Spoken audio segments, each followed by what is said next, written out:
Oh ya teman-teman, perhatikan sebelum di shoot dia tampilannya seperti ini. Sedangkan setelah kita shoot hasilnya seperti ini. Nah, jadi hasilnya lebih sedikit berwarna ya teman-teman. Jika kita zoom, kalian bisa lihat untuk kejernihannya di sini cukup jernih. Nah, untuk kedetailannya pun di sini cukup ya teman-teman, saya rasa. Oke, untuk kalian yang tidak suka hasil gonjreng atau full color, di sini kalian cukup mengoffkan JWB-nya seperti ini. Nah, ini jika kalian ingin shoot pemandangan yang natural atau objek orang ya teman-teman, kalian cukup mengoffkan JWB-nya.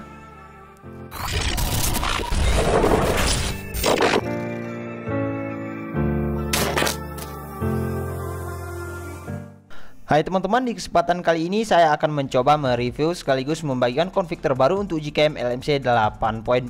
Config kali ini adalah pembaruan dari config sebelumnya, dimana di config kali ini sudah ada settingan JWB yang fungsinya nanti jika kita aktifkan hasilnya akan menjadi full color, sedangkan jika di off kan hasilnya akan menjadi natural.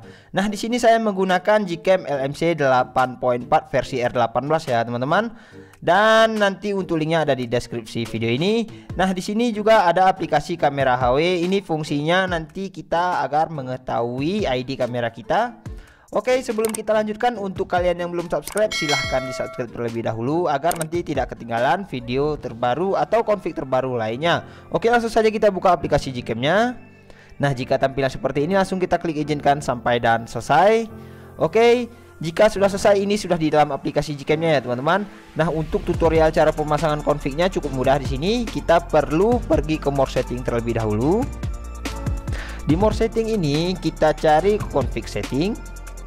Lalu klik saja save setting, lalu klik yes. Nah, ini bertujuan agar nanti folder LMC 8.4-nya berada atau muncul di file manajernya. Oke, jika sudah seperti ini kita cari file manager, lalu kita buka.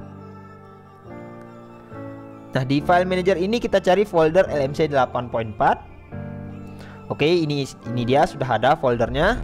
Nah, di sini kalian cukup pindahkan file config ke folder LMC 8.4 ini.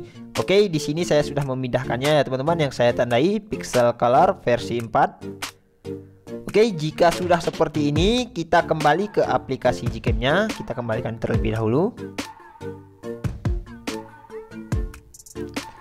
Nah, kita buka aplikasi GKM. Oke, kembali ke layar awal. Nah, ini kita tinggal tap 2 kali di sebelah tombol shutter seperti ini, lalu pilih config yang sudah kita pindahkan tadi, lalu klik import. Oke, ini dia proses pemasangan config-nya. Nah, nanti untuk fitur-fiturnya sudah muncul seperti ini. Ini artinya config sudah berhasil kita pasang ya teman-teman. Oke, di sini sebelum kita lanjutkan, di sini ada lensa wide dan main kamera. Untuk lensa wide kita klik dahulu.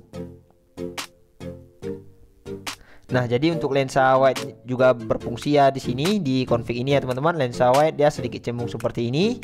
Oke, di sini kita coba terlebih dahulu untuk lensa utamanya. Nah, di sini untuk opsinya saya hanya merubah rasio gambar ya teman-teman menjadi 16:9. Ini tergantung selera teman-teman. Jika kalian tidak suka, kalian tidak perlu mengubahnya. Oke, langsung saja kita coba ya teman-teman. Langsung kita tekan tombol shutternya. Nah, sudah selesai. Di sini kita tunggu untuk proses HDR-nya. Oh ya teman-teman, perhatikan sebelum di shoot dia tampilannya seperti ini. Sedangkan setelah kita shoot hasilnya seperti ini. Nah, jadi hasilnya lebih sedikit berwarna ya teman-teman. Jika kita zoom, kalian bisa lihat untuk kejernihannya di sini cukup jernih. Nah, untuk kedetailannya pun di sini cukup ya teman-teman, saya rasa. Oke, untuk kalian yang tidak suka hasil gonjreng atau full color, di sini kalian cukup mengoffkan JWB-nya seperti ini. Nah, ini jika kalian ingin shoot pemandangan yang natural atau objek orang ya teman-teman, kalian cukup mengoffkan JWB-nya. Perhatikan teman-teman ikonnya. Oke, itu dia prosesnya. Nah, ini JWB-nya sudah off ya teman-teman. Kita coba lagi. Oke, sudah selesai. Kita tunggu untuk proses HDR sebentar. Oke, kita lihat hasilnya. Nah ini dia hasil jika JWB kita off kan, maka hasilnya menjadi natural ya teman-teman. Sedangkan ini JWB aktif, hasilnya akan menjadi full color. Nah jadi nanti ada dua opsi antara full color dan natural ya teman-teman. Untuk kejernihannya juga cukup bagus di mode natural. Oke, sekarang kita coba mengaktifkan lensa wide. Sorry teman-teman, saya coba aktifkan lensa wide. Nah ini yang aktif lensa wide ya teman-teman. Jadi untuk lensa wide dia sedikit cembung. Oke, kita coba tekan tombol shutternya. Nah untuk lensa wide, untuk proses HDR-nya cukup cepat ya teman-teman. Oke, kita hasilnya. Nah ini dia untuk hasil dari lensa wide nya teman-teman. Sedangkan ini untuk hasil JWB off dan ini JWB aktif. Jadi di HP saya hanya menggunakan 5 megapiksel di lensa wide. Jadi hasilnya kurang lebih seperti tadi ya teman-teman. Oke, untuk kalian yang jika menggunakan lensa wide tapi terjadi force close, di sini kita perlu men-setting untuk ID-nya dengan cara kita pergi ke more setting terlebih dahulu. Lalu scroll ke paling bawah, klik additional kamera seperti ini. Lalu scroll lagi ke paling bawah. Nah, di sini ada list ID manual. Oke. Jadi kita perlu mengubah list ID manualnya seperti ini. Kita klik di bagian ID-nya. Lalu untuk ID standarnya kalian bisa hapus. Di sini saya sudah mengubahnya ya, teman-teman. Oke, untuk mengetahui ID kameranya di sini kita perlu menggunakan aplikasi pihak ketiga yaitu kamera HW. Nanti ikonnya seperti ini. Untuk linknya juga ada di deskripsi ya teman-teman. Oke, setelah kita buka untuk kamera HW-nya, kalian bisa perhatikan di sini ada al kamera ID. Ambil aja 4 angka dari 0 seperti 01, 20, 21, 22. Lalu kalian salin ke list ID manual ini. Seperti sudah saya salin. Jadi agar tidak terjadi force close jika mengklik lensa wide ya teman-teman. Oke, sekarang kita akan coba shoot dari sudut lainnya. Nah, di sini kita tap terlebih dahulu. Lalu kita tekan tombol shutternya. Nah, hanya seperti itu. Perhatikan ya teman-teman, sebelum di shoot nanti tampilannya seperti ini. Sedangkan setelah kita shoot, kita lihat hasilnya.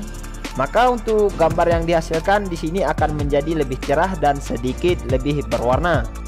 Nah, di sini untuk kejernihan cukup jernih ya teman-teman. Dan untuk warna tidak over saturasi. Kalian bisa lihat untuk awan di sana tidak menjadi kebiruan. Nah, untuk kecerahannya di sini lumayan bagus ya teman-teman.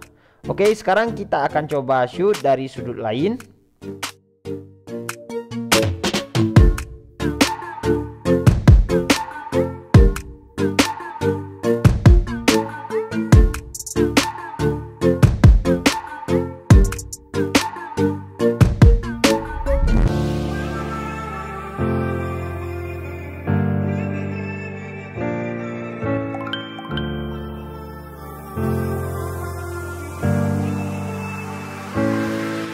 Oke, sekarang kita akan coba shoot dari sudut lainnya. Nah, di sini kalian bisa perhatikan untuk JWB-nya aktif ya, teman-teman. Dan untuk cuaca di sini cukup mendung saya rasa. Oke, langsung saja kita tekan tombol shutternya. Oke, untuk nge-shootnya hanya seperti itu. Di sini kita tunggu untuk proses HDR-nya sebentar. Jadi untuk proses HDR-nya cukup cepat ya, teman-teman. Oke, kita lihat hasilnya. Nah, ini dia untuk gambar yang dihasilkan dari JWB jika kita aktifkan. Nah, untuk warna di sini sama sekali tidak over saturasi, tapi untuk kejernihannya di sini cukup bagus. Teman-teman bisa perhatikan. Oke, teman-teman, sekian dulu. Wassalamualaikum warahmatullahi wabarakatuh.